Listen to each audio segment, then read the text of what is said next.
Assalamualaikum warahmatullahi wabarakatuh. Bismillahirrahmanirrahim. Alhamdulillahirabbil alamin wassalatu wassalamu ala asyrafil anbiya'i wal mursalin sayyidina Muhammad wa ala alihi wa sahbihi ajmain. Rabbi shrah li sadri wa yassir li amri wahlul 'uqdatam min lisani yafqahu qawli. Subhanaka la ilma lana illa ma 'allamtana innaka antal alimul hakim wa la haula wa la quwwata illa billahil aliyyil azim. Amma ba'd. Alhamdulillah, saya memanjatkan kesyukuran kepada Allah Subhanahu wa taala kerana dengan taufik dan hidayah Allah dan dengan izin Allah dapat kita bertemu lagi dalam siri tazkirah bersama dengan Ustaz Kamaruzaman Al-Malizi. Tuan-tuan dan puan-puan yang dimuliakan Allah Subhanahu wa taala, pada kali ini saya ingin membawa perhatian tuan-tuan dan puan-puan tentang masalah solat atau sembahyang. Sembahyang yang telah difardukan oleh Allah Subhanahu wa taala 5 kali sehari semalam. Inilah sembahyang yang difardukan oleh Allah Subhanahu wa taala: Zuhur, Asar, Maghrib, Isyak, Subuh. 5 kali sehari semalam sembahyang fardu yang telah difardukan oleh Allah Subhanahu wa taala. Asalnya sembahyang ini yang difardukan oleh Allah Subhanahu wa taala itu 50 kali sehari semalam. Tetapi Nabi SAW telah berulang-alik antara Nabi Musa dan Allah supaya Nabi Musa AS minta supaya Nabi kita Muhammad SAW minta kurang, kerana umat dia yang kuat-kuat, yang gagah-gagah pun tak boleh buat, maka dikurangkan 5. Itulah diulang-alik antara Nabi Musa dan Allah. Nabi Musa dan Allah. Nabi Musa tetap menyuruh Nabi kita Muhammad SAW minta kurang, sampailah sekali dikurangkan 5 sampai tinggal 5 kali. Daripada 50 kali sampai tinggal 5 kali pada peristiwa Isra' dan Mi'raj. Jadi sembahyang ni sebenarnya satu amalan yang istimewa. Nabi SAW dijemput oleh Allah SWT untuk menerima perintah sembahyang. Mana perintah paling utama dalam Islam ialah sembahyang. Sampai perintah sembahyang ini tidak melalui malaikat Jibril, tapi Nabi sendiri telah dijemput oleh Allah SWT untuk menerima perintah sembahyang ini. Atau perintah yang paling utama Allah SWT fardukan kepada Nabi dan umatnya 5 kali sehari semalam. Ketika Nabi SAW bawa kefarduan sembahyang ini kepada umatnya, apa yang Nabi terima pada malam Isra' dan Mi'raj itu, maka Nabi ceritalah apa yang berlaku. Dialog dia antara Nabi Musa minta kurangkan daripada 50 kali sampai 5 kali. Berapa kali ulang alik tu dengan Allah SWT? Sekali kurang 5, sekali kurang 5. Para sahabat sebenarnya dah sedia terima 50. Ketika Nabi SAW telah menceritakan peristiwa Isra' Mi'raj itu dan kefarduan sembahyang ini, sahabat akan bertanya, wahai Rasulullah, kenapa tak terima saja 50? Kami sanggup buat 50 kali sehari semalam. Bagaimana? Itu iman. Nabi fikir umat dia, bukan fikir iman para sahabat. Memang imannya dah maksimah, imannya tinggi, 50 kali sehari semalam pun dia boleh buat. Tetapi Nabi fikir umat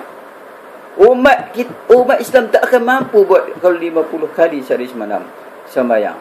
Jadi daripada 50 kali sampai jadi 5 kali, tetapi pahalanya tetap sama dengan 50 kali sehari semalam. Inilah rahmat Allah SWT kepada umat Nabi Muhammad SAW.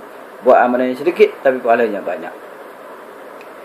Jadi sembahyang ini sebenarnya amalan yang mula-mula dihisap oleh Allah SWT. Apabila sembahyang kita ni baik, maka barulah amalan-amalan lain dihisap oleh Allah SWT. Kalau sembahyang kita rosak, maka amalan lain tidak dihisap. Orang itu terus saja dicampak ke neraka Allah SWT. Jadi ini amalan perkara yang sangat penting. Selain daripada itu kan, kita hendaklah mendapatkan bagaimana nak mendapat khusyuk dalam sembahyang. Khusyuk dan khuduk dalam sembahyang. Salah satu daripada cara nak dapat khusyuk dan khuduk dalam sembahyang ni ialah kita kena ada ilmu sembahyang. Kita mesti tahu mana rukun sembahyang, mana sunat sembahyang, mana perkara yang membatalkan sembahyang, apa syarat-syarat sah sembahyang. Bacaan dan sembahyang hendaklah betul dan memahami maknanya. Ini penting. Kita faham apa yang kita baca, memahami makna apa yang kita baca.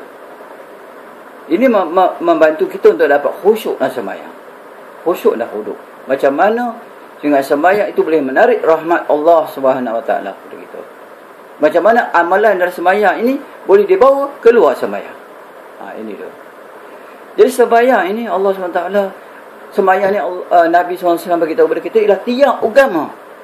Tiang agama. Kalau sembahyang didirikan, bermakna orang itu mendirikan agama. Dan siapa yang meninggalkan sembahyang, dia meruntuhkan agama. Kalau sebuah rumah, dia ada tiang. Kalau tiang dia tak ada, tentu rumah itu akan runtuh. Nabi SAW beritahu kepada kita, as-salatu imaduddin, man aqamaha faqad aqamaddin, wa man tarakaha faqad hadamaddin. Artinya, sembahyang itu tiang agama. Siapa yang mendirikannya, maka sesungguhnya dia mendirikan agama. Dan siapa yang meninggalkannya, maka sesungguhnya dia meruntuhkan agama. Jadi Allah SWT menyuruh kita sembahyang. Dan juga menyuruh kita supaya menyuruh ahli keluarga kita sembahyang. Allah berfirman, wa'mur ahlaka bis-salah wastabir 'alaiha. La nas'aluka rizqan nahnu narzuquka wal 'aqibatu lit-taqwa. Dan suruhlah dan perintahkanlah keluargamu mendirikan sembahyang. Dan bersabarlah atasnya. Bersabarlah atas mendirikan sembahyang tadi. Kami tidak minta rezeki darimu, bahkan kamilah yang memberimu rezeki. Dan akibat yang baik itu bagi orang-orang yang bertakwa. Jadi kita sudah sembahyang, kita kena suruh juga ahli keluarga kita sembahyang. Isteri dan anak-anak kita suruh sembahyang. Kalau tak, mereka akan dakwa kita di akhirat besok.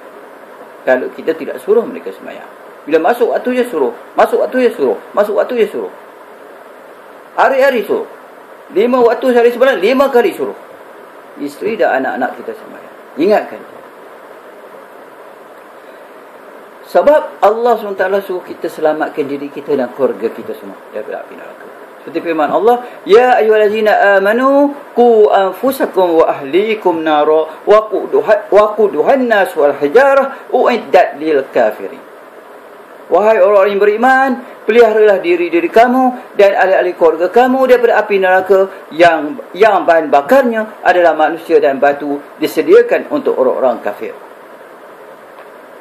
Jadi kita sembahyang seorang saja tidak memadai kalau isteri anak-anak kita tak sembahyang. Sebab mereka di akhirat besok akan dakwa kita. Kalau kita saja yang sembahyang, kita saja yang ikut perintah Allah, sedangkan isteri dan anak-anak kita terbiar tidak taat dengan perintah Allah, kita akan didakwa oleh isteri dan anak-anak kita besok di akhirat. Dan kita akan terjun neraka. Sebab mereka masuk neraka, isteri dan anak kita masuk neraka, dia akan tarik kita sama masuk neraka. Sebab kita tidak pernah pun menyuruh mereka sembahyang. Jadi kerana itulah sembahyang ni sangat penting.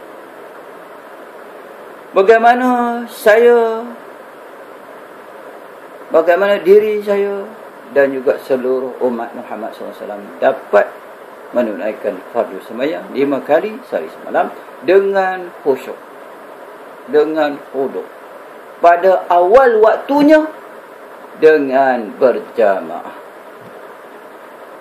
Jadi sembahyang berjamaah itu 27 kali ganda darjatnya daripada sembahyang berseorangan. Kalau kita sembahyang seorang, kita dapat 1 pahala saja. Tetapi kalau kita sembahyang berjamaah, dapat 27 kali ganda. Takkanlah kita nak 1, ada 27. Kalau kita kerja, ada kerja yang gajinya 27 kali ganda, tentu kita nak yang 27 kali ganda tu. Begitu juga orang yang berniaga. Kalau untung 27 kali ganda, tak. Mesti tak punya yang banyak. Siapa nak yang sikit? Tetapi maknanya kita bila sembahyang ni nak yang sikit. Nak yang 1 je. 1 kalau khusyuk, kalau huduk. Kalau tak khusyuk, abuk betul lah. Tak dapat apa pahala pun.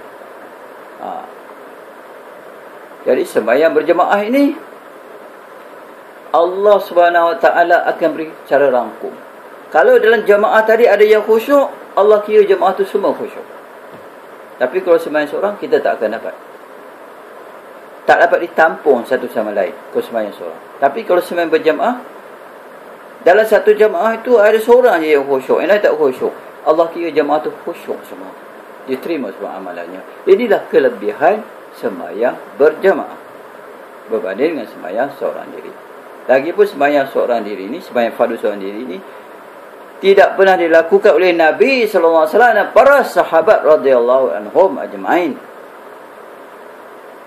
Nabi sallallahu alaihi wasallam dan juga para sahabat radhiyallahu anhum, mereka sembahyang fardu 5 waktu di masjid di mana azan diazankan. Di situlah mereka sembahyang. Mereka sembahyang berjemaah. Ini adalah sunnah Nabi sallallahu alaihi wasallam. Mereka tidak sembahyang fardu di rumah. Sembahyang di rumah hanya sembahyang sunat. Sembahyang sunat boleh diperbanyakkan di rumah. Kita nak bangun qiyamul lail malam ke, nak tahajud ke, nak baca sunat witir ke, sunat taubat ke, sunat hajat ke, sunat tasbih ke, dipersilakan. Buatlah di rumah.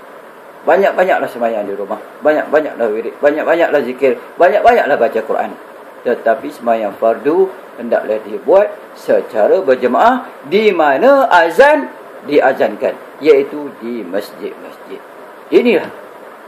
Inilah yang ditunjukkan oleh Nabi kita Muhammad SAW, yang kita mengaku kita umatnya dan kita mengaku kita ini adalah pengikutnya. Dan kita mengaku Nabi Muhammad itu utusan Allah, kekasih Allah Ta'ala. Tetapi dalam amalan kita, kita tak mau ikut cara Nabi SAW. Macam mana kita nak mendapat keredaan Allah? Allah berfirman, Qul in kuntum tuhibbuna Allah fattabi'uni yuhibbukumullah wa yaghfir lakum dzunubakum.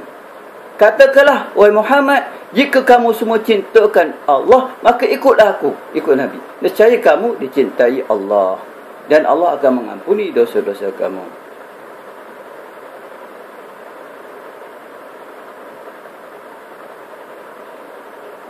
InsyaAllah di lain masa kita bertemu lagi. Wabillahi taufiq wal hidayah. Wassalamualaikum warahmatullahi wabarakatuh.